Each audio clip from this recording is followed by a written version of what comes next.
सिद्धेभ्यः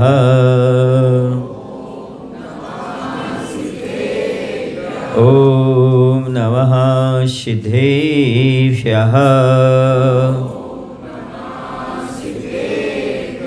ॐ नमः सिद्धेभ्यः। तीन भुवन में सारवीत राग विज्ञानता शिव स्वरूप शिवकार नमः त्रयोग समारिके। बोले देवादेव श्री महावीर भगवान की। आचार्य गुरुदेव श्री विद्यासागर जी महाराज की। आचार्य समय सागर जी महाराज की।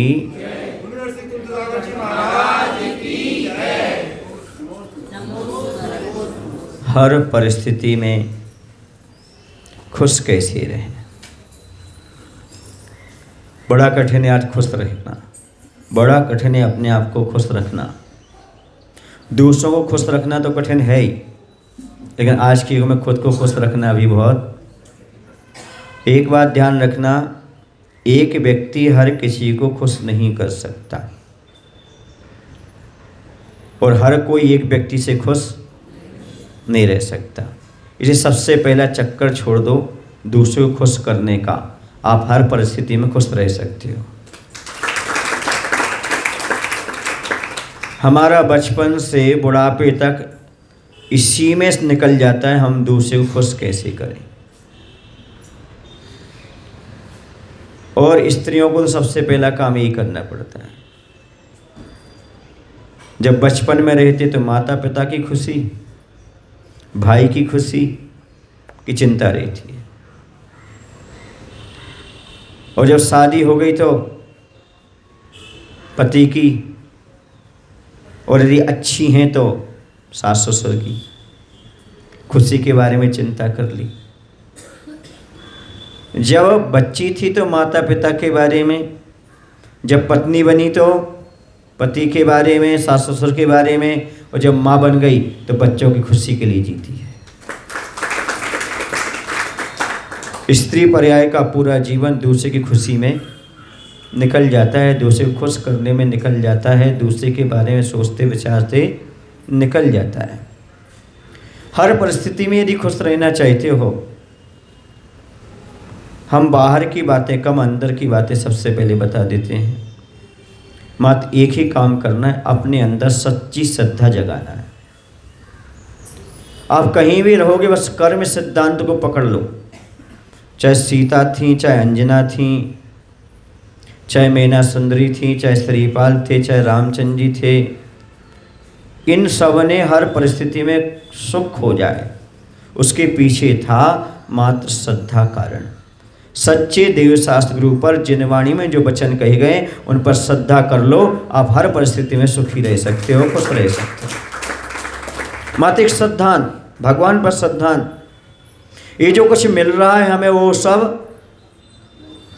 कर्म का उदय, कर्म से ही मिल रहा है। कर्म किसने किया है? हाँ, अच्छा पति मिला तो कर्म के उदय से, अच्छी पत्नी मिली तो कर्म के उदय से, झगड़ालू मिली तो कर्म के उदय से, अच्छी ससुराल मिली तो, बुरी मिली तो, निरोगी काया मिली तो, अच्छी मिली तो, हाँ तुमने तो रट लिया कर्म का उदय। रटना नहीं है, जब ऐसी परिस्थिति आए तब उसे क्या करना है? फॉलो करना है। जब कोई परिस्थिति आपके साथ घटित हो, जब सोचना है किसका उदय है? कर्म का उदय। सीता हमेशा यही कहती थी, रामचंद्र जी का दोष नहीं है, जब से हम इनके घर में आए तब से इनको आपत्ति आ रही है। उसने कभी दशरथ को, कैकेयी को, राम को दोष नहीं दिया, उसने अपने कर्मों को ही दोष दिया है। वो हमेशा सुखी थी। मैना सुंदरी ने हमेशा दोष दिया है तो अपने कर्मों को दिया है, पिता को भी नहीं दिया, श्रीपाल को भी नहीं दिया। देखो उसके जीवन में कितना आनंद रहा। रामचंद्र जी ने किसी को दोष नहीं दिया, खुश रहे, कितना आनंद रहा। उन्होंने तो इतना कहा, कैकेयी माँ ने हम पर बहुत बड़ा उपकार किया। कैसे उपकार किया? कि उन्होंने हमें वनवास दिया, यदि राजमहल दिया होता तो भोग में लगते, वनवास में साधुओं के दर्शन तो कर पा रहे हैं कम से कम, वन में रह करके, जंगल में रह करके। ये है हर परिस्थिति में खुश रहने का तरीका। किसी को दोष नहीं देना और कर्म के उदय को समझ करके संभाव धारण करना। अब कहीं भी रह लो, चाहे खड़ारी में रहो, चाहे पिंपली सौदागर में रहो, चाहे जय जिनेन्द्र में रहो, चाहे सुसगांव में रहो, चाहे निगड़ी में रहो, चाहे माणिक बाग में रहो, चाहे चांदनी चौक में रहो, और चाहे बीरूदय बंटू कहीं रहो, समझ रहे आप लोग नहीं, चाहे बाकड़ में रहो, कहीं भी रहो आप, बस कर्म को देखो, समझते रहो, हमेशा सुखी रहोगे। साधु संत का संसार कोई अलग नहीं होता, इसी संसार में रहते हैं और हमेशा खुश रहते हैं, क्योंकि उन्हें पता है ये सब कर्म के उदय से ही होता है। यदि आप व्यवस्था कर पा रहे हो तो मेरे कर्म का उदय, नहीं कर पा रहे हो मेरे कर्म का उदय, आपको कोई दोष नहीं। समझ आ रहा ना? बस ये परिस्थिति जिसके जीवन में आ गई, ये भावना जिसके अंदर आ गई, वह कोई परिस्थिति में होगा, मनस्थिति अच्छी बना के रखेगा, हमेशा खुश रहेगा। एक व्यक्ति है बगीचे में जाता है और नकारात्मक सोच लेकर के जाता है और कहता है देखो फूल कांटों से घिरा है, फूल कांटों से, एक सकारात्मक सोच लेकर के जाता है, वह कहता है देखो कांटों में फूल खिला है। घिरा और खिला में कितना अंतर हो? घिरा है सो नकारात्मक है और खिला है सो, हाँ तुम घिरे हो कि खिले हो? बताओ, तो दुनिया में घिरे हो कि खिले हो? बताओ, तुम्हारे बाजू बाजू में कांटे, बोलो ना, पति आपके कांटे, पत्नी आपके कांटे, हाँ कह रहे, हाँ कांटे। ऐसा ऐसा कर रहे भैया, सुन लेना, देख लेना जिसको दिखाई दे रहा हो। याद रखना, कोई किसी को कांटा नहीं है, कांटा तो हमारा कर्म है, कांटा तो हमारा कर्म है, कोई कांटा नहीं, ना कोई शत्रु है ना कोई मित्र है। पाप के उदय में वही शत्रु है, पुण्य के उदय में वही मित्र है। इतना जिसने सीख लिया, समझो उसका क्या हो गया? कल्याण हो गया। अब आप कहो हमारे पति कांटा हैं क्योंकि हम दीक्षा नहीं ले पा रहे, तो शादी किसने की थी? बोलो ना, तुमने की थी। कांटा वो नहीं है, कांटा कौन हो? तुम खुद हो। दूसरा नहीं हो सकता आपके लिए कांटा, कोई आपको दुखदाई नहीं हो सकता, क्योंकि प्रकृति का नियम है, कर्म के अलावा कोई तुम्हें सुखी दुखी नहीं कर सकता। तुम होना चाहो सो हो जाओ, नहीं होना चाहो तो नहीं हो, लेकिन कर्म के अलावा कोई तुम्हें सुखी दुखी करने वाला नहीं। इसलिए दूसरे को दोष देना तो बिल्कुल बंद कर दो, कर्म सिद्धांत पर अटल विश्वास रखो। क्या विश्वास रखो? ये जो कुछ मिल रहा है वो किससे मिल रहा है? इसी का नाम सच्ची श्रद्धा है, इसी का नाम सम्यक दर्शन है। क्या है कि जो कुछ मिल रहा है वो किससे मिल रहा है? कर्म के उदय से। क्योंकि हम देव शास्त्र गुरु पर श्रद्धान रखेंगे तो भगवान ने जो कहा है वो जनवाणी है, तो शास्त्र पर श्रद्धान रखना है। तो श्रद्धान शास्त्र में यही कहा है कि नहीं कहा? जो कुछ मिलता है वो कैसे मिलता है आपको? हाँ, ये श्रद्धान नहीं हो पाता। भगवान पर श्रद्धान है, गुरु पर श्रद्धान है, और उनके वचनों पर श्रद्धान नहीं है। पर कैसे कर रहे हो? समझ रहे ना? हम भगवान को मानते हैं, भगवान की नहीं मानते। हम गुरु को मानते, गुरु की नहीं मानते, इसी तो दुखी है। समझ आ रहा है आपको? हाँ, जिसको मानते हो उसकी बात भी मानना चाहिए, तभी जीवन में क्या रह सकते हो? सुखी रह सकते हो। ये हमारा श्रद्धान अपने आप में मजबूत होना चाहिए। यहाँ पर कहा है कि सम्यक दृष्टि जीव भी अपने आप में बहुत उत्कृष्टता को लेकर के चलता है।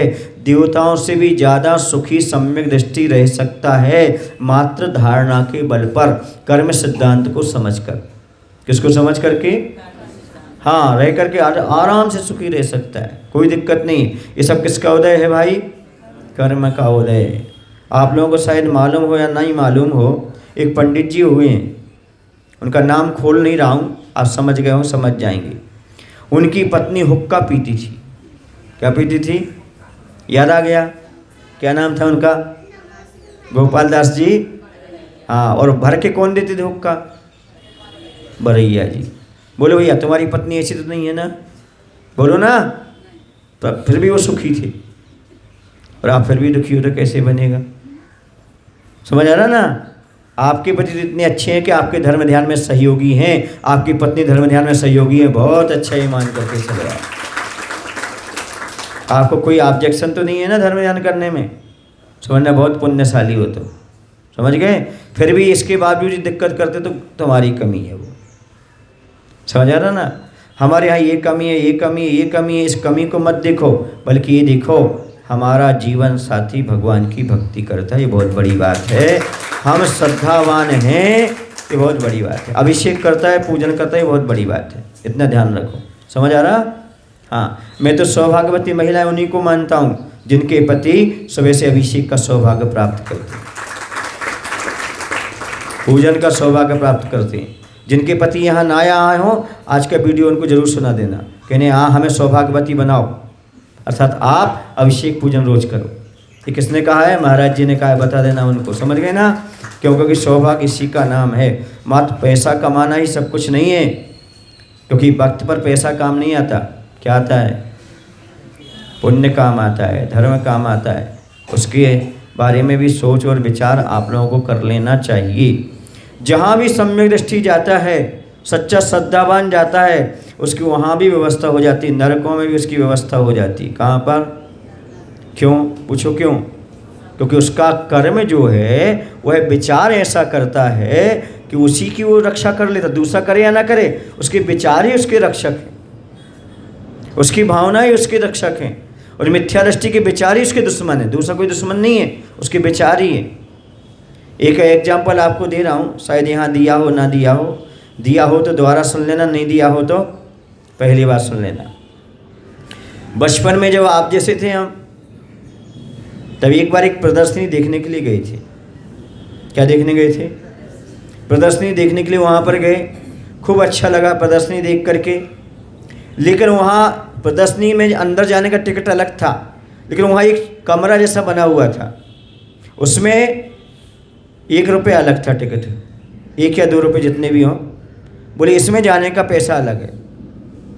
ऊपर लिखा था, जिसको आपसे सबसे ज़्यादा खतरा है वो इसके अंदर है। आपका सबसे बड़ा दुश्मन कहाँ है? अब भैया सबको देखने की इच्छा हो जाएगी, मेरा दुश्मन इसके अंदर कहाँ है, कौन है सबसे बड़ा शत्रु है, कौन 2 रुपये नहीं देगा और देख करके नहीं आएगा।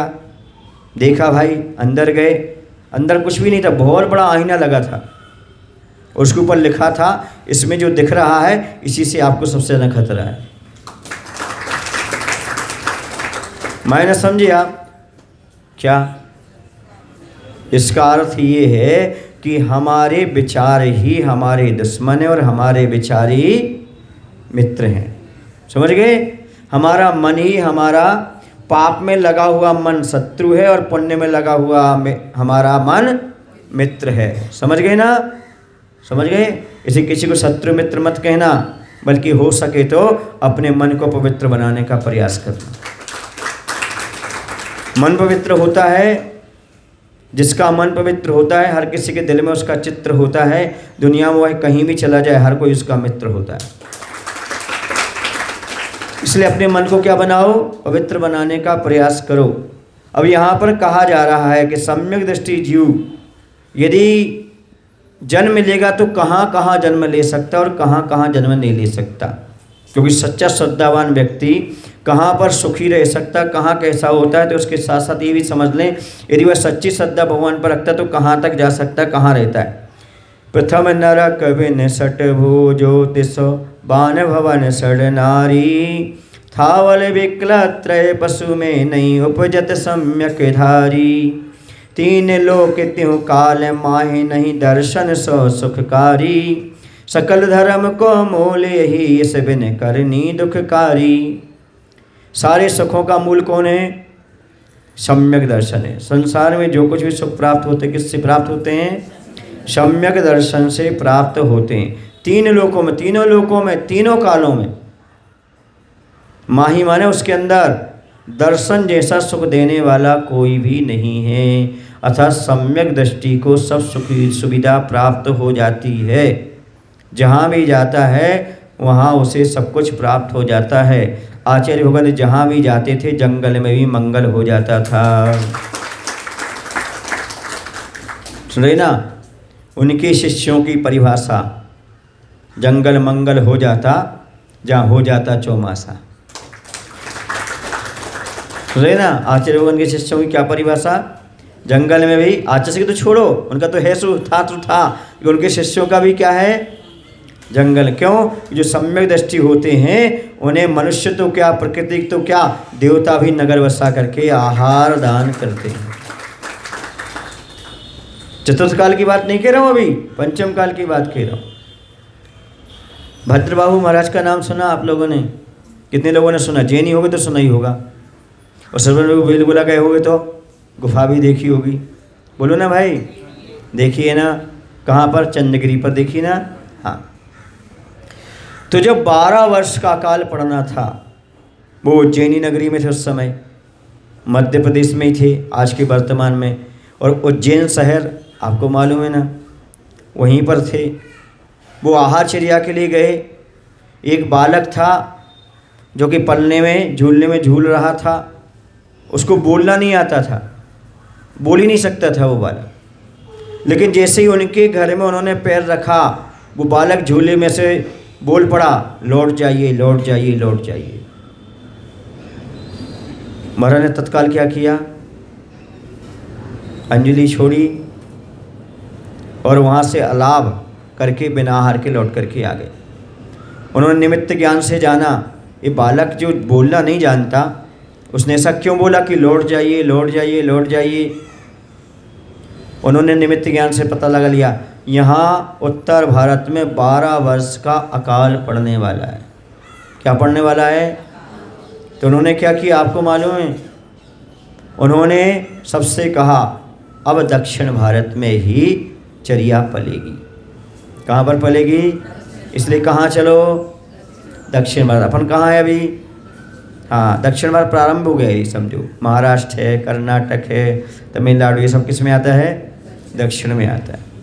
इस ओर आ गए वो।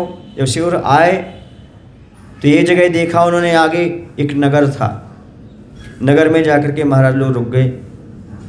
वहाँ पर आहार पानी की सारी व्यवस्थाएं सब कुछ थी अच्छे से ही। खूब रोज़ आहार पानी अच्छे से होता सब महाराजों का, समझ गए ना। और वो वहाँ से आहार पानी करके नगर से दूर जहाँ पर चैत्यालय था वहाँ जाकर के ठहर जाते थे सारे महाराज लोग। पूरा संघ वहाँ पहुँच जाता था। एक दिन क्या हुआ, आहारचर्या करके सारे महाराज लोग आए, लेकिन एक महाराज कमंडल भूल गए अपना। क्या भूल गए?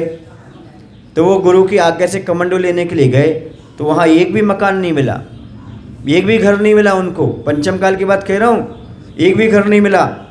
और एक पेड़ की शाखा पर कमंडल लटका था। कहाँ लटका हुआ था कमंडल? उन्होंने देखा, अरे यहाँ तो बड़े बड़े घर थे, महल थे, बहुत सारे लोग थे, यहाँ तो कोई है ही नहीं। वो लौट करके गए और भद्रबाहु महाराज से कहा कि महाराज वहाँ तो कोई भी नहीं है। तो महाराज ने ज्ञान से जाना, ये तो देवता लोग आके नगर बसा के आहार दे रहे थे। पंचम काल में भी देवता लोग नगर बसा करके आहार दिए। समझ आ रहा आपको कि नहीं? एक और कोई काल की घटना नहीं, कब की घटना है? तो मुनि महाराजों ने सबने पर प्रायश्चित लिया। देवताओं ने तो अपना पुण्य कमा लिया, लेकिन महाराज देवताओं से आहार ग्रहण नहीं करते, क्योंकि वो संयम आदि नहीं ले सकते और उनके पास कोई सामग्री भी निजी होती नहीं, वो कमाते तो है नहीं। इसलिए अपनी कमाई का दान देना चाहिए, अपनी ही वस्तु का दान देना चाहिए। समझ गए ना? क्यों? क्योंकि महाराज को बाद में देवता गणों से के माध्यम से आहार मिला तो क्या लेना पड़ा? प्रायश्चित लेना पड़ा। इस बात को आप लोगों को भी समझना चाहिए। स्वस्याति सर्गो दानम, अपनी कोई ना कोई वस्तु लेकर के अवश्य जाना चाहिए। आहार दान तो देना चाहिए, दूसरे के चौके में भी जाके दे सकते हो, पर अपनी वस्तु लेकर के जाओ। क्या करके जाओ? अपने, हाँ, वो वस्तु अपनी नहीं चल रही तो सावक को वो वस्तु दे दो, वो वस्तु अपन दूसरी उनकी चला लो। समझ गए ना? मैंने समझी ना? तो वहाँ जा कर के, कहाँ जा कर के? जंगलों में जा कर के भी मंगल हुआ। मैंने अभी कहा ना, क्यों हुआ? इसलिए हुआ क्योंकि सम्यक दृष्टि जीव जहाँ पहुँचते वहाँ पर सारा का सारा मंगल होता चला जाता है। अब आप लोग कहेंगे महाराज जी ये तो भद्रबाहु महाराज की बात की समय की बात है। आचर्य की बात बता दूं मैं आपको। आचर्य तो अमरकंटक में रहे, वहाँ पर तो एक घर भी नहीं है, उस समय एक भी घर नहीं था। यदि कहीं जाना है तो या तो पेंड्रा जाओ या 80 किलोमीटर दूर डिंडोरी जाओ, कुछ भी सामग्री लेना है लोगों को तो। लेकिन वहाँ भी लोग रहते थे, वहाँ भी 4-4 महीने तक लोग पड़गहन करते थे। सुने ना, देवताओं को तो मेहनत नहीं करना, तो देवताओं का आश्चर्य नहीं है। आश्चर्य तो मैं वो मानता हूँ जो मनुष्य भी 80-80 किलोमीटर से आकर के और वहाँ पर व्यवस्था कर रहे हैं, हजार किलोमीटर से वहाँ जा रहे हैं। ये क्या सम्यक दर्शन का प्रभाव नहीं है? बोलो ना भाई। हाँ, जंगल में भी तो सम्यक दृष्टि जहाँ भी जाता है, वर्तमान में भी देखने को मिला, आगे जो मिलेगा मिलेगा, लेकिन अभी वर्तमान में इतना सारा देखने को हमें प्राप्त हो रहा है, इतना सारा का सारा। क्यों? क्योंकि सम्यक दर्शन तो सम्यक दर्शन है।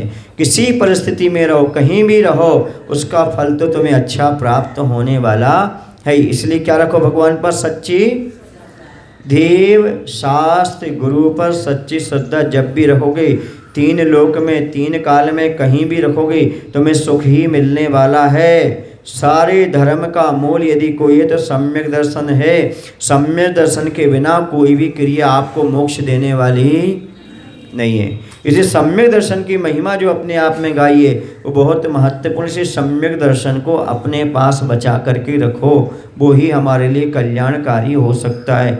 इसके अलावा और कोई कल्याणकारी संसार में न था, न है और न आगे हुआ है। उसका नाम क्या है? सच्ची श्रद्धा। क्या नाम है? हाँ, आस्था श्रद्धा वो दौलत है जो हर किसी पर लुटाई नहीं जाती और अपने दिल की बात हर किसी को बताई नहीं जाती। अपनी श्रद्धा को धूमिल मत होने दो। मात्र देवशास्त्र गुरु के सामने ही सर झुकेगा, अन्यथा हमारा सर झुकने वाला नहीं है। समझ गए? सुन रहे? 35 रुपये का श्रीफल है क्या? कहीं भी झुका दो, कहीं भी फोड़ दो, आपका सिर नहीं, श्रीफल नहीं है, बल्कि श्रद्धा है। क्या है? तो मात्र सच्चे देवशास्त्र गुरु के आगे ही सिर झुकाना, यही सम्यक दर्शन। आपके लिए कहीं भी जाओगे वहाँ पर आपकी व्यवस्था हो जाएगी। आचार्य भगवंत के शब्दों में आपको खुलासा कर रहा हूँ। जैसे आज आपने टिकट ले लिया, ठीक है ना, आपको बम्बई जाना है। कहाँ जाना? आपने टिकट ले लिया, लेकिन क्या हुआ, आप जिस ट्रेन का टिकट लिए थे वो निकल गई, लेकिन आप दूसरी ट्रेन में भी बैठोगे, सुन रहे ना, तो आप पहुंच जाओगे, आप जेल नहीं जाओगे। क्या नहीं जाओगे? क्योंकि कोई व्यक्ति समझ जाएगा आपकी टिकट जो थी उसकी थी, आज की ही है, आप चूक गए हैं, इसलिए आपको पेनाल्टी भी नहीं लगेगी। समझ रहे? मेरे हिसाब से तो ऐसे ही होता ना। आज की टिकट आज चलती कि नहीं चलती? बोलो। चलती और चलेगी। क्यों? क्योंकि उसको मालूम है कि आप क्या हो गए, ट्रेन को चूक गए, और आपका टिकट है, क्योंकि आपका ट्रेन का क्या है, और आज डेट डली उसमें, इसलिए आपको कोई भी जुर्माना नहीं भरना पड़ सकता। क्यों? क्योंकि आपके पास क्या है, आज की डेट का टिकट है। वो समझ जाएगा कि आप टिकट तो लिए हैं, अब गाड़ी चूक गए बात अलग है। समझ आ रहा ना? इसी प्रकार से यदि आपका टिकट है, तो मान लो आपने हवाई जहाज़ का टिकट लिया, तो आपको यहाँ से बॉम्बे जाना पड़ा, बॉम्बे से दूसरी हवाई जहाज़ में बैठे, वहाँ से आपको और कहीं जाना पड़ा। समझ रहे ना? लेकिन आपने कहाँ करवा लिया था टिकट? पूना में। अब आपको जहाँ होगी वहाँ आपकी सीट क्या रहेगी? वहाँ पर रिजर्व रहेगी।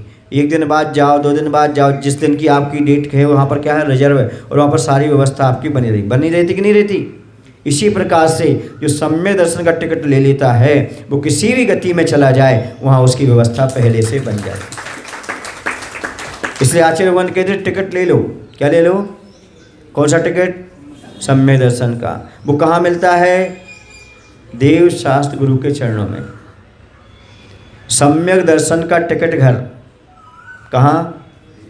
देव शास्त्र गुरु के चरणों में पहुँच जाओ, वो टिकट घर हैं, वहाँ पर आपको सम्यक दर्शन का टिकट मिलेगा, और आप आगे जिस गति में जाओगे वहाँ आपका रिजर्वेशन पहले से बना रहेगा।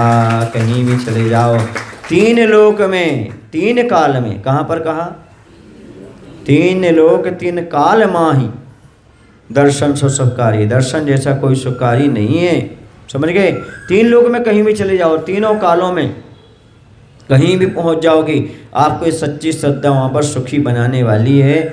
इसलिए भूल कर भी सच्ची श्रद्धा को धूमिल मत होने दो। इस सम्यक दर्शन आपको 3 लोकों में सुख देने वाला है, और तीनों कालों में भी आपको सुख देने वाला है। इतना ही नहीं, सब धर्मों का मूल है, जड़ है।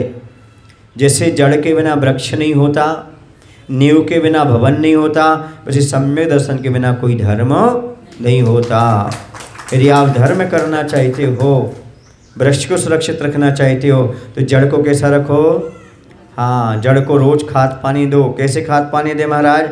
तो आचार्यों ने कहा है सम्यक दर्शन जड़ है, इस और सम्यक दर्शन की वृद्धि में क्या है? सम्यक्त वर्धनी क्रिया बताई पूज्यपाद स्वामी ने तत्वाशुद्ध ग्रंथ के टीका करते हुए उन्होंने लिखा है कि दान पूजा आदि ये सब सम्यक्त वर्धनी क्रिया है। कौन सी क्रिया है? सम्यक दर्शन की वृद्धि कराने वाली। रोज दान करो, रोज पूजा करो, इससे आपके सम्यक दर्शन की वृद्धि होती रहेगी। आपका धर्म की जड़ यदि आपकी मजबूत बनी रहेगी तो वृक्ष भी आपका मजबूत होगा, और वृक्ष मजबूत होगा तो फल भी प्राप्त होंगे। इसलिए रोज सिंचन करो। किसको? बोलो ना भाई। हाँ, आप इस बगीचे को तो सींचते हो, उस बगीचे को भी सींचो जो आपका सम्यक दर्शन का पौधा जिसमें लगा हुआ है, जिसके माध्यम से आपको हर भाव में सुख की उपलब्धि हो सके। समझ गई ना? इसलिए जितना प्रकरण अभी दिया वो ये बताया 25 दोषों से रहित होकर के क्या करो? सम्यक दर्शन का पालन करो। सम्यक दर्शन निर्मल बन जाएगा, सच्ची श्रद्धा निर्मल बन जाएगी, सारे कार्य आपके निर्मल और पवित्र होते चले जाएंगे। क्योंकि श्रद्धा ही एकमात्र ऐसी है जो हमें सब कुछ दिलाने और कराने वाली है। समझ गए ना?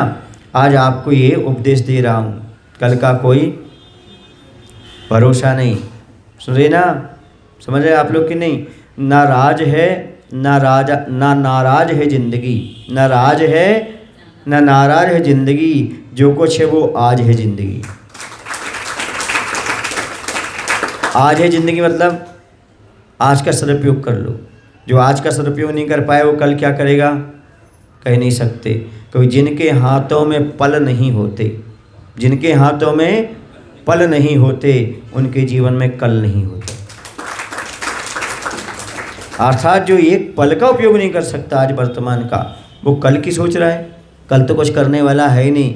इसी जो कुछ है क्या कर लो? आज ही कर लो।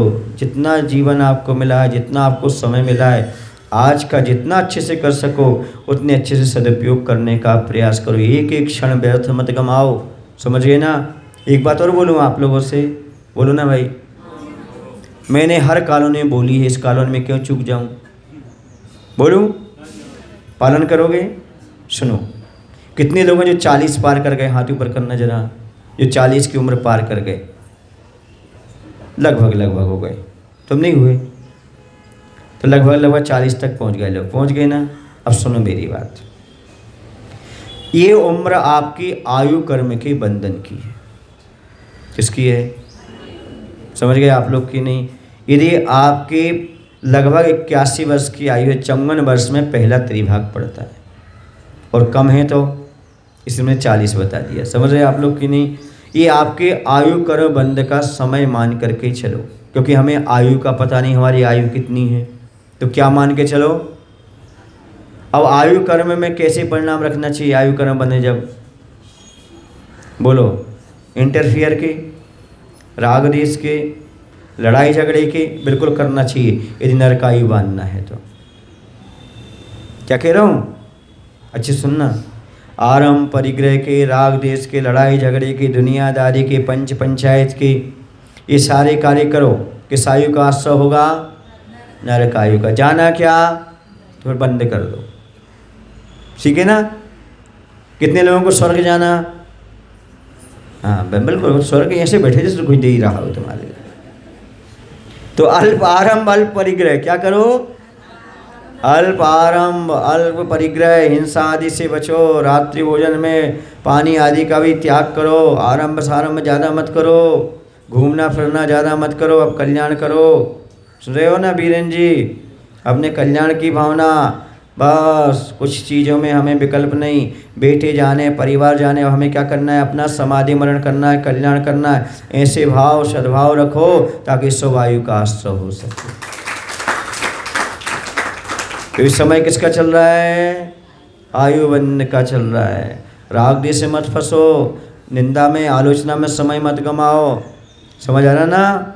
पहले के लोग इन सब चीज़ों में समय नहीं गमाते थे। किस में समय लगाते थे? अपना आत्म कल्याण में, धर्म ध्यान में समय लगाते थे। परिवार से भी ज़्यादा राग द्वेष नहीं कर लिया अपना जीवन भर। अब बच्चे जाने, बहू जाने, बेटा जाने, नाती जाने, इनका काम है। हमारा काम क्या है अब? बोलो ना भाई, आत्म कल्याण करना। बस हर परिस्थिति में सुखी रहना चाहते हो तो अब समय का सदुपयोग करने का प्रयास करो। बचपन था ज्ञान अर्जन का, जवानी थी धन अर्जन की, बुढ़ापा है पुनर्जन का। और आज 40 के बाद बुढ़ापा मानो 60-65 तक टिक जाए बहुत बड़ी बात है। आजकल तो बहुत मुश्किल हो रहा है।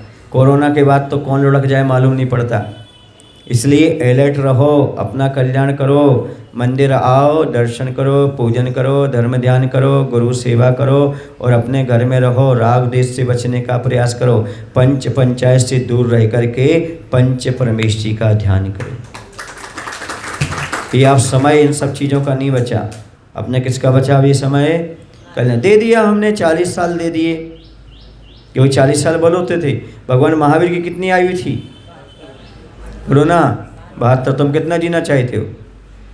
भी 72 में तर गए, 72 में तर गए। तुम कितने में तरना चाहते हो? यहाँ कुछ लोग तो ऐसे बैठे होंगे, एक दो जो 70 के लगभग पहुँच गए होंगे। बैठे ना, एक दो बैठे ना, 2-4। हाँ देखो ना, इसे कह रहा हूँ भगवान महावीर की उम्र पाली है। अब कम से कम भगवान महावीर का मार्ग भी प्राप्त करके कल्याण करो, उसी में भला होने वाला है। ये राग द्वेष अनादिकाल से चल रहा है। कौन किसका बेटा, कौन माँ, कौन भाई, इसी मत उलझो। ये तो नाटक है। सुने ना, संसार एक नाटक है, कहता कर्नाटक का संत है। इस नाटक में नाटक कहता विद्यासागर संत है। ये नाटक है। क्या है? हाँ, ये सब दिख रहा है अपना, ये सब नाटक चल रहा है। जब तक स्वार्थ है तब तक हाँ हाँ हाँ, और स्वार्थ गया तो तू चलने लगता है। ये सब स्वार्थ का संसार है, समझ गए? इसमें मत रचो बचो, अपना कल्याण करने का भाव बनाओ। सबके बीच में रहकर भी हमें क्या करना है? बोलो ना भाई, कल्याण करना है। आप लोगों ने कभी ताश खेली? कितने लोगों ने खेली? सब ने खेली होगी। बचपन तो यही रहता खेल कूद का। तो जैसे पत्ते हाथ में आते हैं ना, तो सबसे पहले इक्का आ गया। क्या आ गया? उसे कहाँ लगा लेते हैं? भूल से बाहर ना निकल जाए, उसे बचा कर रखना। ईंट का हो, चिड़ी का हो, पान का हो और हुक्म का हो। हाँ, ऐसा हुक्म का रख के चलते ना। क्यों रखते बताओ? क्योंकि उसी पर जीत आधारित है। बेगम की जरूरत नहीं पड़ती, बादशाह की भी जरूरत नहीं पड़ती। किसकी जरूरत पड़ती है? एका की। वैसे ही यदि जिंदगी के जुआ में जीतना हो, पास होना हो, तो बेगम को छोड़ो, बादशाह को छोड़ो, इक्का माने आत्मा को पास में रखो, कल्याण हो जाएगा। किसको पास में रखो? बोलो ना भाई, इक्का को। आप सोच रहे हो मेरा ताश खिला रहे क्या? नहीं, जिंदगी के जुए में पास होना चाहते हो तो जिंदगी तो दाव पे लगा दी। कहीं बेगम की उसमें लगा दी, कहीं बादशाह के में लगा दी, है ना। 13 में लगा दी। पर अपना कल्याण कब करोगे? कब होगा? हुक्म का इक्का। हुक्म अपने हाथ में रहना चाहिए। जब हम चाहें तब घर छोड़ सकते हैं, जब हम चाहें तब अपना कल्याण कर सकते हैं। बस ऐसे ही कर लो, हर परिस्थिति में सुखी रहोगे और अपना कल्याण कर लोगे। बोले महावीर भगवान की, आचार्य गुरु श्री विद्यासागर जी महाराज की। हे प्रभु, हम सभी को इतनी शक्ति, इतनी बुद्धि देने की कृपा करो, ताकि हम अपने जीवन में हर परिस्थिति में अपनी मनस्थिति को अच्छा रख सकें, श्रद्धा के साथ जीवन व्यतीत कर सकें। नमो शिवाय, नमो शिवाय, नमो शिवाय।